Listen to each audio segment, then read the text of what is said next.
بیننده‌های عزیز و ارجمند السلام علیکم. برنامه نوبتی فروغ اندیشه از تلویزیون سیمای شهر پنجکین در همبستگی با کمیسیون حزب خلقی دموکراتی تاجیکستان تهیه و منظوری شما می شود.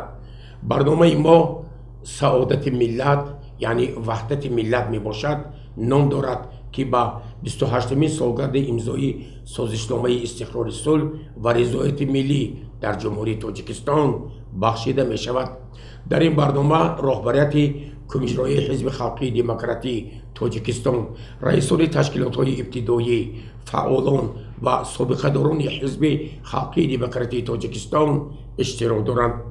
محترم مستانه مرازاده، در آغاز این برنامه از شما خواهش می‌کردیم که پیرامون اهمیت تاریخی امضای سازشنامه استقرار صلح و رضایت ملی در جمهوری تاجیکستان و رسالت تاریخی اساسگذار صلح و وحدت ملی پیشوای ملت پرزیدنت جمهوری تاجیکستان محترم امام علی رحمان در امضای این سازشنامه تاریخی چند سخن میگفتید؟ مرحمت. تشکر زیاد. حاضرین گرامی، همصفان عزیز، چنان قید نمودن در اساس نقشه چاره‌بینی کمیته اجرایی حزب خلقی دموکراتی تاجیکستان امروز ریاست کمیته اجرایی تصمیم گرفتیم میزه مدور در موضوع وحدت سعادت ملت تشکیل کرده باشیم. همه شما را من بر این بارگاه خوش آمدید میگویم. چنان همگان آگاهی داریم جشن وحدت ملی جشن تاریخی باعث شکرگزاری هر یک فرد جمهوری تاجیکستان است که با ابتکار اساسگذار صلح و وحدت ملی پیشوای ملت رئیس معظم حزب خلقی دموکراتی تاجیکستان محترم امام علی رحمان سنه 27 یولی سال 1997 سازشنامه صلح و وحدت به امضا رسید که اگر به تاریخ نظر کنیم این خیلی راه طولانی و پرشاجرا را در بر میگیرد که خلق عزیز ما مشکلات های زیادی را پس سر نمودند که امروز به ما مشرف گردید که صاحب صلح و وحدت ملی گردیم و در تاجیکستان عزیز را در عرصه جهانی معرفی نماییم و وحدت ملی به هر خاندان تاجیک صلح یکدیگر فهمی بنیاد عائله سالم را به بنیاد نمود. ما از فرصت مناسب استفاده برده همه شمایان را به این روزی تاریخی از نام کمیته اجرایی حزب خلقی دموکراتی تاجیکستان صمیمانه مبارکباد گفته به هر یک شما پیش از همه سلامتی، سربلندی، خانه آبادی و خواهان آنم که در هر یک خاندان تاجیک صلح حکم فرما باشد و یکدیگر فهمی پابرجا باشد. بیننده‌های عزیز و ارجمند، در برنامه نوبتی فروغ اندیشه بخشیده به 28مین سالگرد روز وحدت ملی چند نفر بانوان شناخته پنجکین، سابقه داران، فعالان حزب خلقی دموکراتی تاجیکستان نیز حضور دارند. حالا با کمال احترام از فاطمه سراجزاده، خلقیه قادرова و محبت صابرова خواهش میکنیم که بخشیده به این صحنه فرخنده ملت تاجیک اندیشه و ملاحظات و تمناهای ادامه خویش را ارزیابی میکردند. مرحمت. تشکر صمیمی باعث سربلندی مردم تاجیک است که امروز ما در عرفه جشن بزرگ ملت وحدت ملی قرار داریم و ما زنان خوشبخت دوران صاحب استقلال تاجیکستان عزیز امروز سربلند از آن هستیم که تحت راهبری و سیاست عاقلانه اساسگذاری صلح و وحدت ملی پیشوای ملت محترم پرزیدنت کشور امام علی رحمان قرار داریم و خوب هم درک میکنیم ما زنها که امروز تمام ارزش های ملی ملت ما با این شخصیت بزرگ تاریخی وابستگی زیج دارد. زیرا وقتی که دولت شوروی پوش میخورد دولت تاجیکستان زیر خطر بود، خفی بر همخوری دولت به وجود آمده بود و سالهای 1992-97 در صحیفه های تاریخ خلق تاجیک بسیار رئیس‌های موتیش بودند که از انمی شخصیت بزرگ تاریخی سیاست مداری جهان محترم امام علی رحمان توانستند که همین ارزش ملی هم به مانند وحدت، صلح و دیگر ارزش های ملی را با زحمت های بی‌پایان و شبانه روزی خودشان را به میان آورده توانستند که دولت تاجیکان را پایدار سازند و رشد و نمو بخشند. و من فکر میکنم که امروز ما زنان تاجیک بیشتر در همین وحدت ملی سهمگذار هستیم، زیرا که واقعه تاریخی موتیشی که سالهای 1992-97 وجود آمده بوده بودن. از صحیفه‌های تاریخ ما می‌دونیم که محض زن‌ها خیلی فعال بودند، با فکر و اندیشه‌های سیاسی خود دولت را حمایه می‌کردند، فکر و اندیشه خود را برای برقرارسازی دولت آسایشته تاجیکان بیان می‌کردند و تا امروز محض زنان وحدت آفرین هستند در احیا و حفظ همین ارزش ملی سهمی باسزا گذارند و من تاجیکستان عزیز امروز رشد و نمو می‌یابد و امروز انمی وحدت است که از هر یک عائله تاجیک با وجود آمده در جامعه رشد می‌یابد. امروز تمام کارهای سازندگی آبادکاری هایی که تحت سیاست عاقلانه پیشوای ملت پیش رفته ایستاده است و مردم سربلند تاجیک در عرصه جهان سربلند هستند و امروز بسیار مسئله های مهمی که محض به آسایشتگی مردم جهان دخل دارد از منبر بلند سازمان ملل متحد محض از زبان پیشوای ملت به میان میآید که این باعث افتخار ما مردم تاجیک می باشد. و من هم میخوام که در همین لحظه های بسیار گوارا، در لحظه هایی که ما زنان تاجیک سربلند هستیم، آزاد هستیم، در زمانی آسایشته زندگی میکنیم، در پهلوی مردان فعالیت مهنتی میبریم و پشت و پناه ما دولت است و حکومت است و سروری غمخوار ما است. امروز ما زنان تاجیک باید در احیای و در حفظ و در با نسل آینده انتقال دادن انمی ارزش های ملی باید که ما زنان سهمگذار باشیم. از فرصت مناسب استفاده برده تمام حزبیان، همصفان عزیز و بخصوص زنهای محترم را، مردم تاجیک را، مردم سربلند پنجکندی باستانی را با این روز سعید صمیمانه تبریک میگم و بگذار که همیشه در هر یک عائله تاجیک امروز جامعه ما محض با همین کلمه زیبا، محض با همین یک ارزش مقدسی که امروز هر یک تاجیک و تاجیکستانی افتخار میکند بگذار آسایشته باشد و همیشه آسمان صاف ما ویدا باشد. من پیش از همه افتخار میکنم که در تاجیکستان عزیز زندگی میکنم، چون که همین وحدت بود که همه ما رو به یگانگی متحدی آورده رسانید و من گمان میکنم که همه عائله هایی که در تاجیکستان هستند آسوده و آرام و آسایشته زندگی میکنند. من از فرصت مناسب استفاده برده همه شما را و تمام مردم پنجکند باستانی را با این جشن فرخنده صمیمانه تبریک و مبارکباد میگویم و میگویم که بگذار آسمان صاف و بی‌غبار دائما در مملکت ما باشد که فرزندان ما و همه پیروبرنا آسایشته زندگی کنند. تشکر. قید کردنی هستم که در حقیقت این جامعه خیلی که معلومه فاطمه سراج‌زاده، معلومه قادر و موجوده و شما هم قید نمودید. در حقیقت یک وحدت این یک نعمت بی‌بها است برای تمام خلقیت های دنیا، خصوصا برای خلق ما. چگونه به دست آمدن همین وحدت ملی برای خلق تاجیک و همه ما معلوم است چی جانبازی ها، چی وزنی ها از سرگذران خلق دلاور تاجیک با راهبری پیشوای معظم ملت پرزیدنت جمهوری تاجیکستان، رئیس حزب معظم ما محترم امام علی رحمان و نتیجه آن همون تلاش ها، نتیجه آن همون جانبازی ها، نتیجه آن همون سازندگی ها، آبادکاری ها، هویت ملی، ناموسی وطنداری بود که امروز ما به همین وحدت ملی رسیدیم و خوشبختانه گویم که خوشبخت هستیم. خلق تاجیک در بین تمام خلقیت ها خطا نمی کنیم و چگونه که به همه ما و شما اینجا حضور داشتگان و عموما برای تمام خلق دنیا وضعیت حساس دنیا امروز به همه ما معلوم است و هر وقتی که یک موشک پرتافته می شود، هر وقتی که در یک جا جنگ ما میفهمیم و میشنویم و تاریخ همه رسانه ها میخونیم، هزاران بار برای وحدت ملی، برای آسایشتگی خلق ما، برای همین تنجی دیار خودمون شکرانه میکنیم. من فکر میکنم که ما منم زنها از روز تشکیل شدن همین وحدت ملی تا امروز نقش خود رو گذاشتیم و امروز تاجیکستان گلگل شکفته ایستاده است. میخواهیم با عموما میخواهم با جوانان رو برم که همه آن фаъолиятҳои мо буд, он ҳамаи корҳои мо буд, инҳо давом диҳанд, зирак бошанд, зиракии сиёсиро аз даст надиҳанд, ватанро обод созанд, пешрафта созанд. Ватан дар оянда дар дасти ҷавонон аст.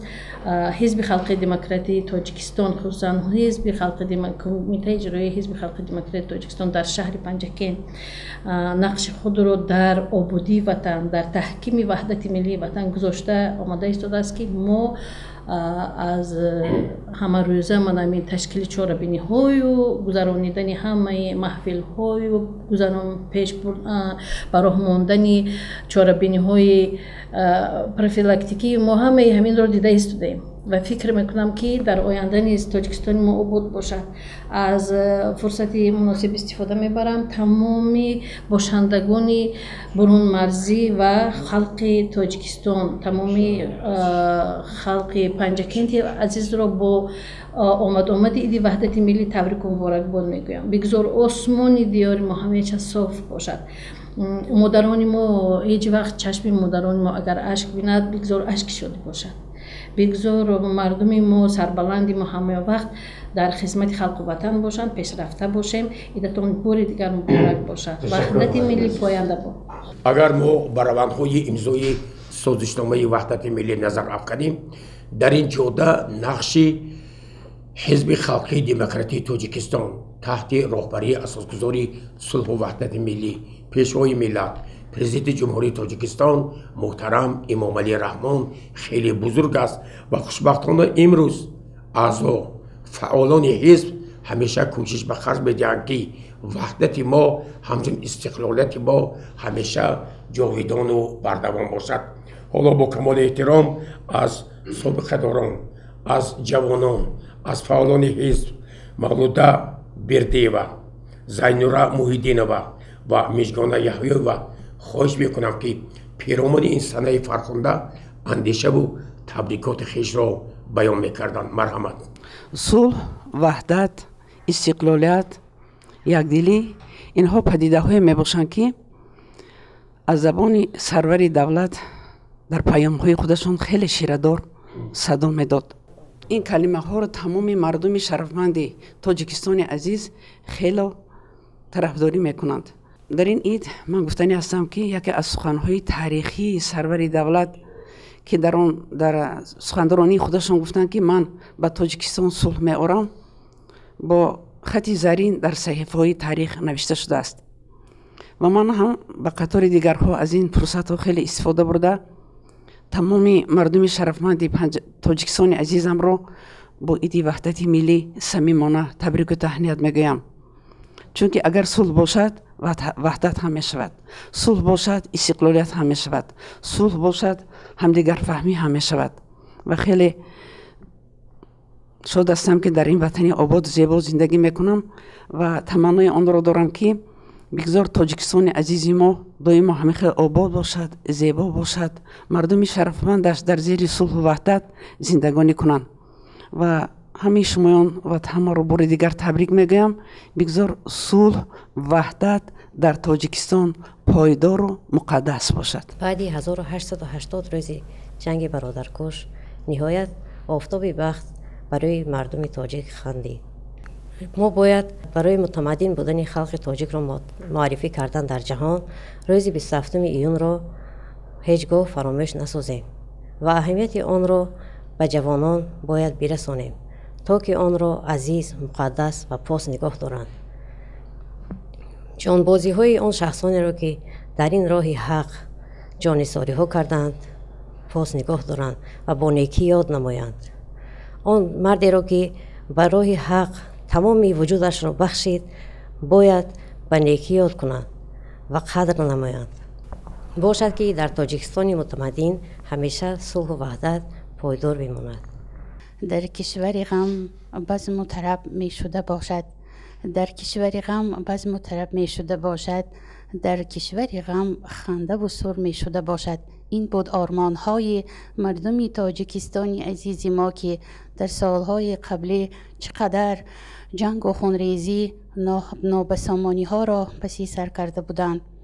он айёмро таърих ҳеҷ гоҳ фаромӯш намекунад, зеро бадхоҳони миллат به سر تاجیکستان و ملت تاجیک روزهای سخت و وزنین را آوردند.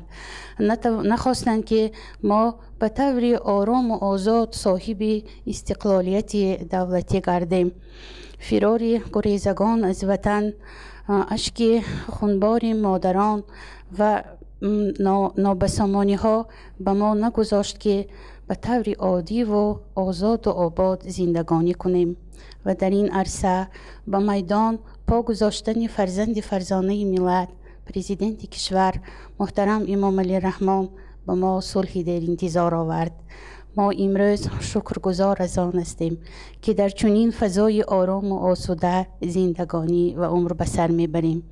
ما وحدت ملی را همیشه شعار کار خویش می نماییم، چون این وحدت به طور آسان به ما به دست نآمده است.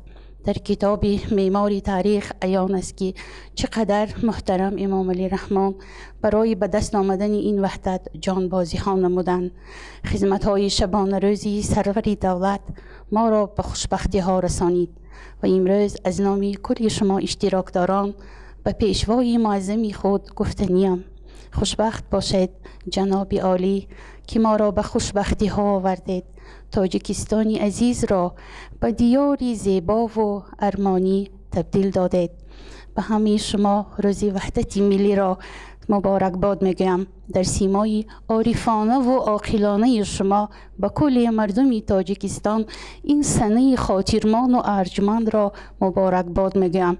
بگذار بخت و سعادت وحدت ملی پایدار و استوار باشد، همیشه در لبان پیر و برنای دیارمان تبسم هویدا باشد. تشکر.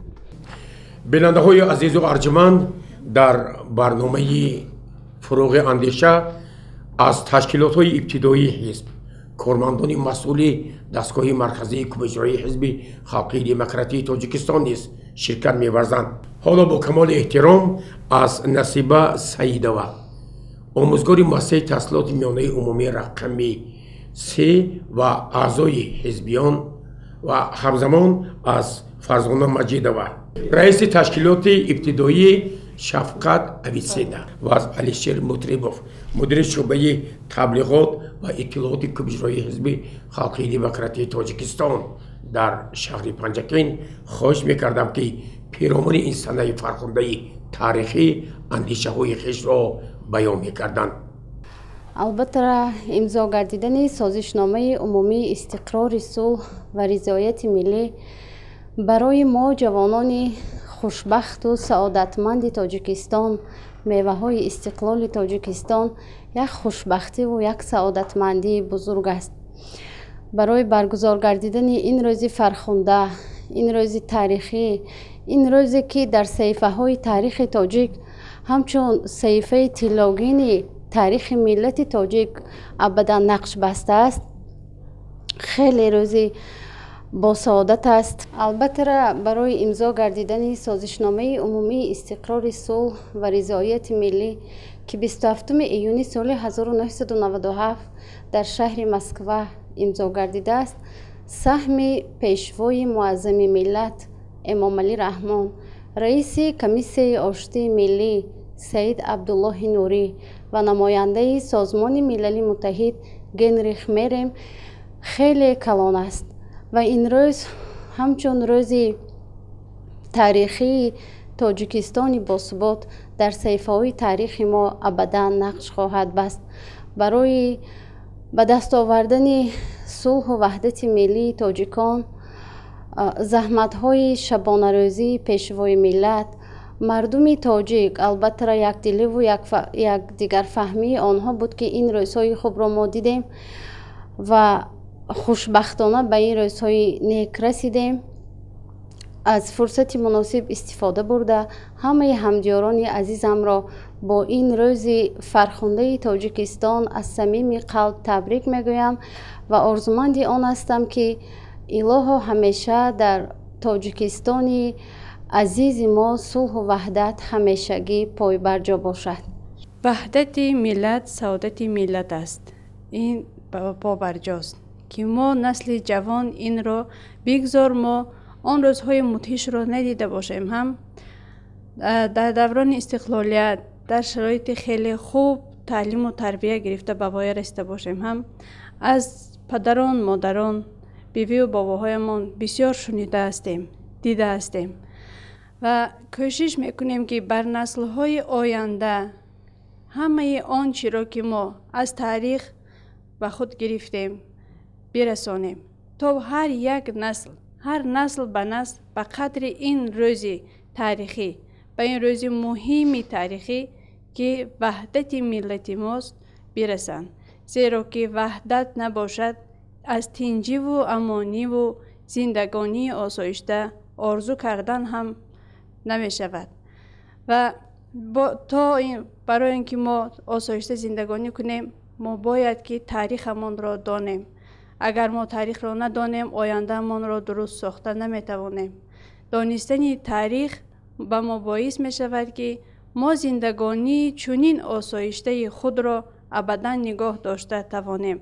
به قدر این روزگار تنج و آسایشته، به قدر این دولت گلگل شکوفان، به قدر مهنت و زحمت های پیشوای معظم عزیزمان برسیم و از فرصت استفاده برده به جوانان گفتنیم که آن روزگار آسایشته که ما داریم، آن دستاوردهایی که در دوران استقلالیت ما داریم، همه اش این نتیجه مهنت و زحمت و جانبازی های شخصانی ابرمردی ملت ما می باشد و ما باید مهنت های آنها را برباد ندهیم، حفظ کنیم، زیرکی سیاسی را از دست ندهیم، به قدر این تنجی و آسایشتگی ملتمان برسیم. خصوصا در جهانی حساس، در این شرایط حساسی که جهانی امروزی ما دارد، در روند گلوبالیزاسیا و به هم آمدن تمدن ها، برخورد منفیت ها، ما باید منفیت ملت خود را در پیش گذاریم. پیش از همه به قدر وطن برسیم. هیچگاه وطنی کسی به ما وطن نخواهد شد و در تاریخ به هیچ کس وطن نشده است و برای همین ما تنجی وطنمان را حفظ نماییم، به قدر وحدت ملتمان برسیم. از این جانب میگویم عید وحدت ملی پاینده باشد و هر یک خاندان خلق تاجیک تبریک و مبارکباد باشد.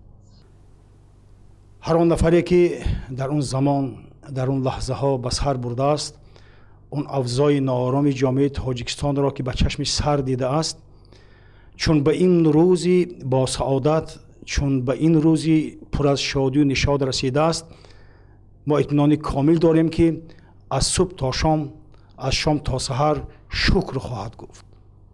و طبع جناب عالی به تاکید گفتند امروز هر نفری که در وقت نمازش دست به دعا می بردارد باید حتما شکرگزاری کند از این دولت، شکرگزاری کند از این فضای آرام و از این استقلالیت دولتی و همیشه دعاگو باشد به خاطر فردای درخشان دولت تاجیک، ملت تاجیک.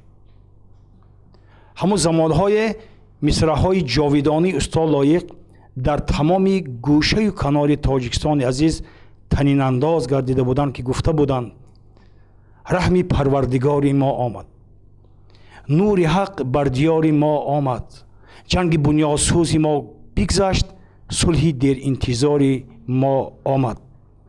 این در همون لحظه های صدا داده بود که پس از با امضا رسیدن سازشنامه استقرار صلح و رضایت ملی در شهر مسکو، جناب عالی با یک توانمندی، با یک نیروی قدرت دولتداری و دولت سازی و وطنداری به سرزمین بیشتر آسای تاجیکستان فرود آمده بودند و تمام مردم تاجیکستان از خرد تا بزرگ در دلش اینقدر مهر بود، اینقدر سعادت بود که جناب عالی را با گل و گلدسته ها استقبال کرده بودند. این لحظه ها لحظات های فراموش ناپذیر هستند، لحظه های تغریق ساز و تقدیر ساز هستند و خودش انتخاب شدن موضوع امروزه که وحدت ملت، سعادت ملت، این در ضمنش بسیار آرا و اندیشه های بزرگ را جا داده است. یعنی خلقی که سعادتمند است، خلقی که روزگاری بسامان دارد، با آینده درخشان با نظری نیک می نگرد. و امروز ما اطمینان کامل داریم که تحت راهبری پیشوای محبوب ملت رئیس معظم حزب خلقی دموکرات تاجیکستان جناب عالی محترم امام علی رحمان تمام مردم تاجیکستان با شکرگزاری از این فضای صلح و آرام کشور برای بنیادکاری و سازندگی، برای گلگشکوفایی وطن عزیز صادقانه صدقاً کمری همت بستند. امروز 35 سال می شود استقلال دولتی تاجیکستان را پس از چنده و بعد از 1000 ساله ها باری دیگر صاحب دولت شدن، صاحب مرز بودن برای ملت تاجیک با نرخ خیلی گران به دست آمده است. برای همین طوری که بارها تاکید می‌گردد و می‌گویند همین هوشیاری و زیرکی سیاسی را از دست ندادن، یعنی به قدری زحمت‌های شبانه روزی پیشوای محبوب ملت رسیدن، شکرگزار بودن از استقلال دولتی. امروز باید فردای درخشان ما را منعکس دارد و رسالت شهروندی هر یک نفری که امروز در تاجیکستان زندگی میکند بوده باشد. و من درباره وحدت ملت، درباره سعادت خلق تاجیک اگر سخنها گویم، اگر شبان و روزان و ماهان و سالها هم نمی رسند. اگر ستایش وحدت ملت را اگر شبان روزی تمام مردم تاجیک اگر تکرار به تکرار گوید، ما ذره را هم از آن لحظه های جاوید را که برای ملت تاجیک عطا فرموده است گفته نمی توانیم. زیرا شهامت و بزرگی وحدت ملت، این روزی بزرگ، این لحظه تاریخی را من باوری دارم که یگان ترازوی دنیا توانی برکشیدن ندارد. برای همین با افتخارمندی از آنه که در تاجیکستان بهشت آسا به سر میبریم، با شکرگزاری از آنه که امروز استقلالیت دولتی جمهوری تاجیکستان با بهترین دستاوردها به سوی فتح قله های نوی تاریخی راه میپیماید، همه شما حاضرین ارجمند تمامی مردم شرفمند تاجیکستان عزیز را با 28مین سالگرد روز وحدت ملی صمیمانه تبریک و مبارکباد میگویم. بگذار همیشه آسمان تاجیکستان عزیز جاویدانه مصفا باشد که کودک ما دوران کودکی داشته باشد. نسل نورسی ما باید که جهان نورسی داشته باشد. اون نفری که در میان سالی قرار دارد بگذار همون سعادت زمان میان سالی خود را دیده باشد. دولت پیری به تمام پیران برنادل و روزگار دیده مردم تاجیک از جانب الله مهربان ارزانی باشد. خداوند تاجیکستان را در پناه اسمتش نگه دارد با راهبری پیشوای محبوب ملت جناب عالی محترم امام علی رحمان.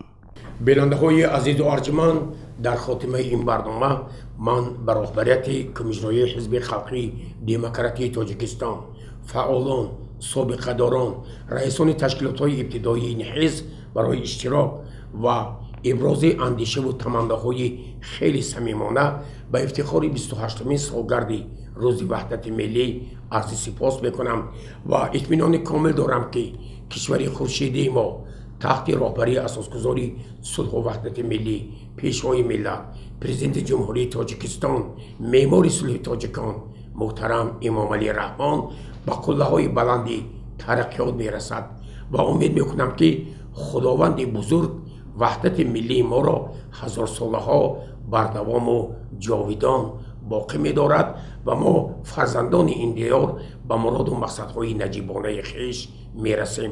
بار دیگر روز وحدت ملی به مردم تاجیکستان و پنجکند باستان تبریک و فرخنده باد. سلامت و سربلند باشید. تشکر از همه شما.